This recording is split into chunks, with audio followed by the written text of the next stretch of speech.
mon ami, je m'adresse à toi, qui te sens seul en ce moment. Je m'adresse à toi qui porte un poids si lourd sur les épaules que tu as l'impression que le sol va s'effondrer sous tes pieds. Le silence dans la pièce est assourdissant. Tu regardes peut-être autour de toi et tu te dis, personne ne peut comprendre ce que je traverse. Le combat que tu mènes est invisible pour les autres.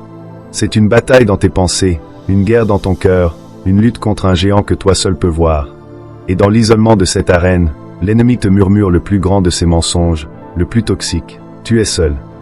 Mais aujourd'hui, je veux que ce mensonge soit brisé en 1000 morceaux par la force d'une vérité éternelle. Une vérité qui ne vient pas de la sagesse des hommes, mais du cœur même de Dieu. Écoute-la, reçois-la, car elle est pour toi, ici et maintenant. Dieu te dit, tu n'es pas seul dans ton combat. Cette promesse n'est pas une parole en l'air. C'est le fondement même de notre foi. Lorsque Moïse était sur le point de passer le relais à Josué, face à une terre promise remplie de géants et de forteresses, Dieu a fait cette promesse, que tu peux lire dans le livre du Deutéronome, chapitre 31, verset 8. L'Éternel, ton Dieu, marche lui-même avec toi, il ne te délaissera point, il ne t'abandonnera point, ne crains point, et ne t'effraie point. Cette promesse est pour toi aujourd'hui. Il ne marche pas simplement devant toi pour te guider, ou derrière toi pour te protéger. Il marche avec toi, au cœur de ton combat, au milieu du feu. Pense à l'histoire de Shadrach, Meshach et Abed-Négo. Ils ont refusé de se prosterner, et leur montagne était une fournaise ardente.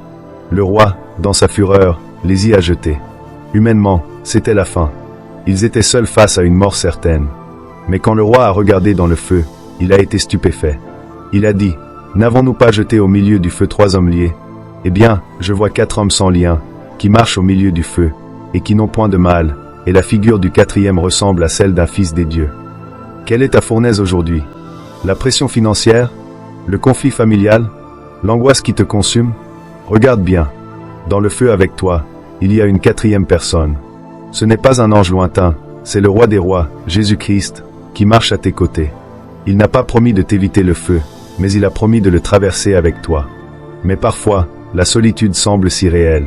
Pense au prophète Élie. Après une victoire éclatante, il fuit dans le désert, menacé de mort. Épuisé, découragé, caché au fond d'une grotte, il crie à Dieu, « Je suis resté, moi seul. » À Roi 19. As-tu déjà ressenti cela? Cette solitude écrasante, même au milieu de la foule? Et comment Dieu lui a-t-il répondu? Pas dans le vent violent, pas dans le tremblement de terre, ni dans le feu, mais dans un murmure doux et léger. Parfois, la présence de Dieu n'est pas spectaculaire.